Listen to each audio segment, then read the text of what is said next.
Still, not possible? It can't pass the review. 6:30 in the evening. In the Lam and district of Dungtan, inside an old house. The bright, expectant eyes of the young man gradually dimmed.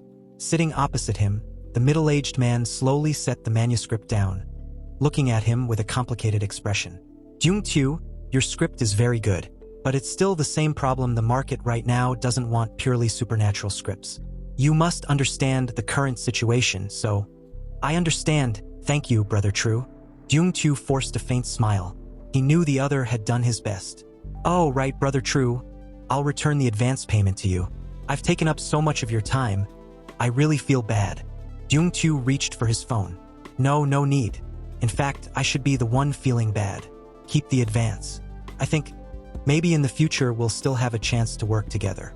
Consider it an advance payment for next time. Without giving Jung-tu a chance to refuse, the middle-aged man got up and walked out. The sky was overcast, rain still falling lightly. He opened a black umbrella, and as he stood at the building's entrance, he caught sight of a notice for a new tenant posted by the landlord. After a brief hesitation, he turned back. Little Jung, listen to Brother True, find some kind of job first, then rent a new place. You still need to earn a living for yourself, right? I'm already looking. I went to interviews at 2 companies this morning. Jung-tu gave a reassuring smile. He knew Brother True was a good man and didn't want him to worry. The man only sighed, not knowing what else to say, then shook his head, opened his umbrella, and stepped into the rain. Only when his figure disappeared completely did Jung-tu turn back toward his room, his steps heavy. This apartment complex was old. The hallway was dark and narrow, plastered with flyers for locksmiths and drain cleaning. The railings were mottled with rust. People with means wouldn't live here, yet even a place like this had become a distant dream for Jung-tu. Next month, he would have to move out. Where to, he didn't know. The landlord had already given notice, and the for rent sign was posted right outside the building. Closing the door, he looked at the manuscript on the table, momentarily dazed. Unlike classmates who rushed to find jobs right after graduation, he had chosen to become a freelance scriptwriter. Back then, supernatural-themed scripts were immensely popular with huge market demand. He saw not only a chance to earn money but also a chance to fulfill his dream. In the past few years, he had produced several well-received, best-selling works. He was a specialist in supernatural mystery scripts, praised within the industry. Works like The Royal Mansion and The Rainy Night Murderer were all his creations. But joy never lasts. After a certain directive, the murder mystery script industry entered a deep freeze. Supernatural-themed works were almost completely wiped out. The script companies he knew no longer accepted such scripts. This not only cut off his livelihood, it nearly crushed all of his hopes. He had tried switching to romance, family drama, and game plots, but lacking real-life experience, his writing was criticized as inauthentic. No company dared to take a risk on him. Half a year passed, going in circles, until he finally decided to return to supernatural writing. Rumor had it that censorship was no longer as strict, so he poured all his effort into polishing a draft, then approached the person he trusted most, Brother True. But the result was obvious. He didn't blame Brother True. The man was kind and had helped him a lot, but at over 40 years old, with elderly parents and children to support, his whole family depended on him. He couldn't afford to take any risks. Dreams can't fill an empty stomach, and they can't win against rice, oil, and salt. It was time to think about the next step. But before that, there was one important thing to do. He opened his phone and entered the group chat Nightmare Family, a group of friends, colleagues, and loyal readers who always supported him and discussed his new scripts. Everyone in the group was eagerly anticipating his next work. Some were even more enthusiastic than the author himself. This only made Jung-tu feel more ashamed. He began typing a few lines to explain why the new script had stalled, but just as he saw someone ask, "Is the author releasing a new script today?" he deleted his message, tossed the phone aside, leaned back in his chair, and exhaled heavily. When he regained his composure, it was already completely dark outside. He went to the bathroom and splashed cold water on his face. The most urgent task now was to find a job. His savings were running out. Without income, he'd soon be sleeping on the streets. As he racked his brain for what work he could do, suddenly knock, knock, knock. A sound came from the door. The knocking was slow and heavy, like from an old man barely hanging on to life. But the oppressive feeling it brought made him instantly realize it must be the landlady. Seeing the light on and coming to the door, Jung-Chu froze, not daring to move, until the knocking stopped and the hallway fell silent again. He waited about 10 more minutes, certain she had left, before tiptoeing to the door. Peeking out, he saw his umbrella still sitting outside. That was his property, so of course he had to take it in. But when the motion sensor light came on, Jung-Chu frowned. Lying on the ground outside was a delivery box. After making sure no one was around, he opened the door and picked it up. It was very light. Giving it a shake, he was almost certain it was a script box. The landlady would never collect a delivery for him.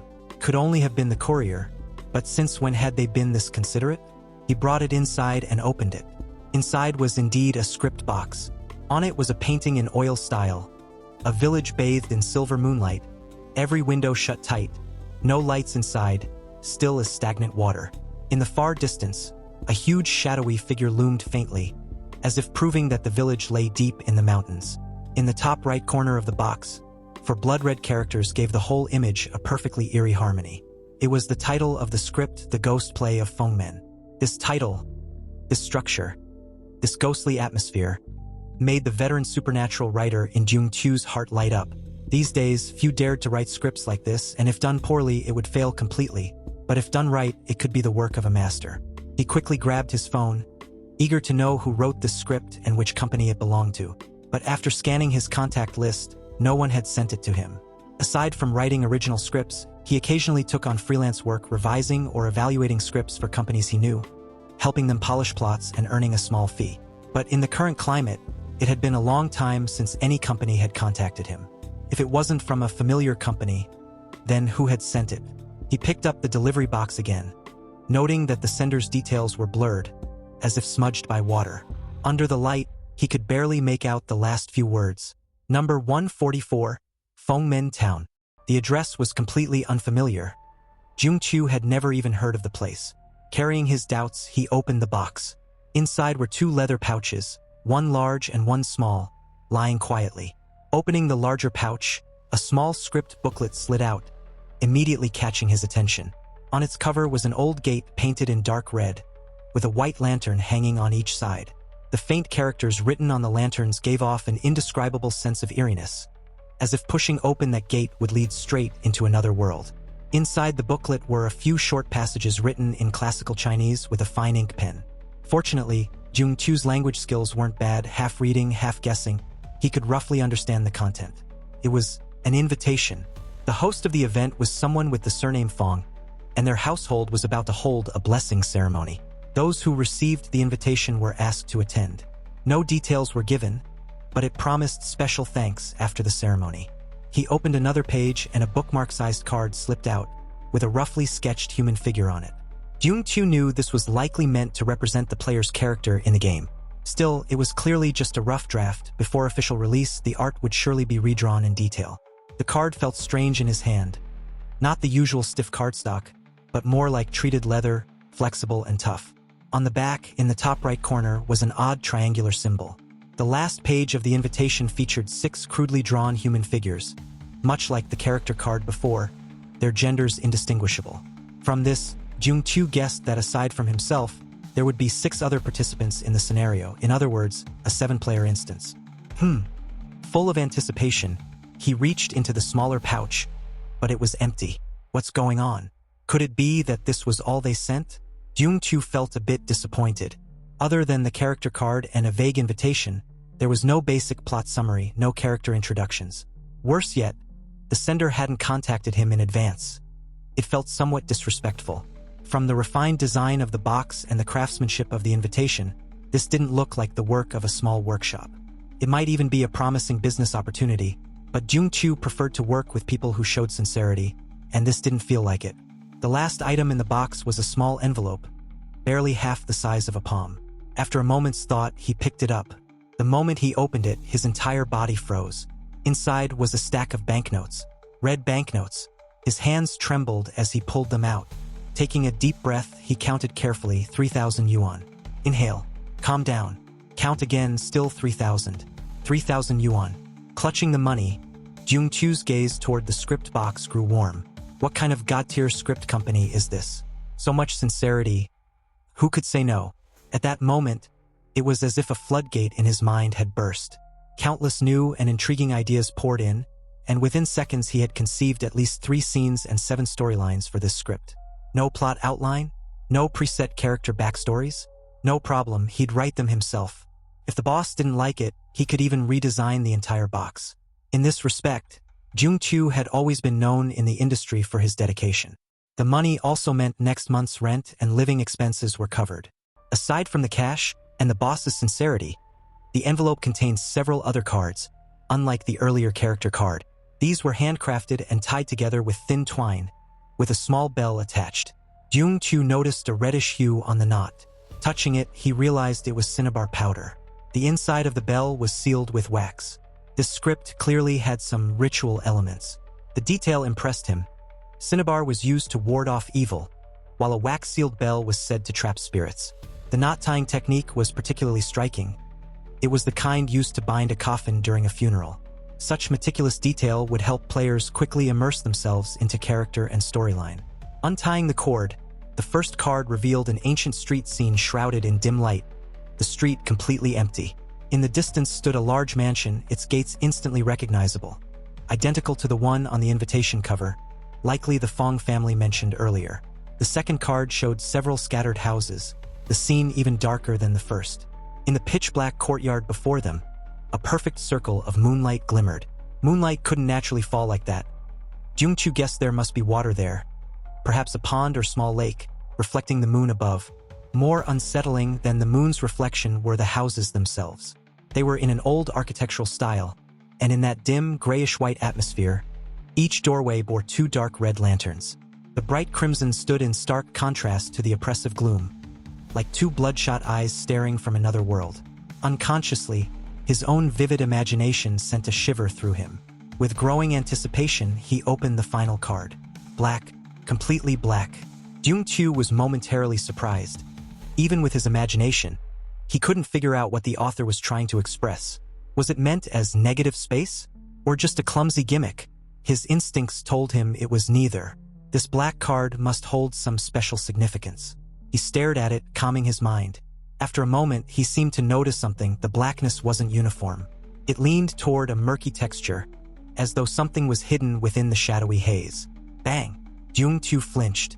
The sudden noise snapped him out of his thoughts. Following the sound to the bathroom, he opened the door. A bottle of shampoo, which had been sitting neatly on the shelf, had somehow fallen to the floor. Once his nerves settled, his stomach growled. It was time for dinner.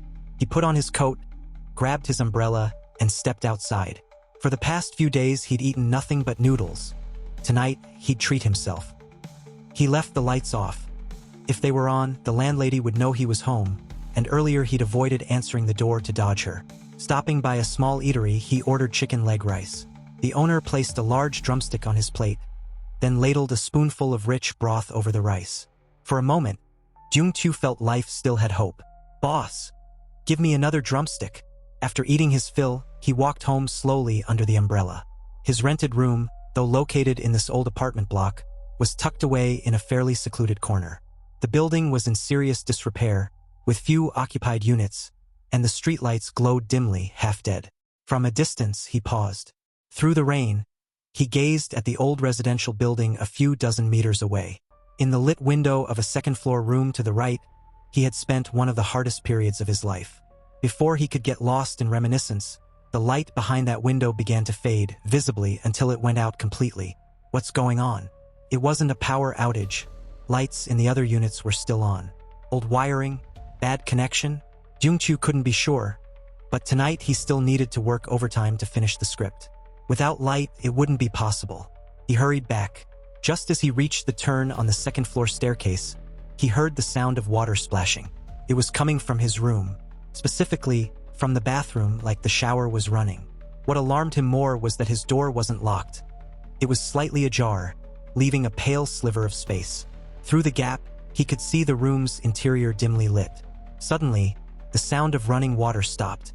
Before he could react, he heard wet footsteps, and a vague, shadowy figure slipped out of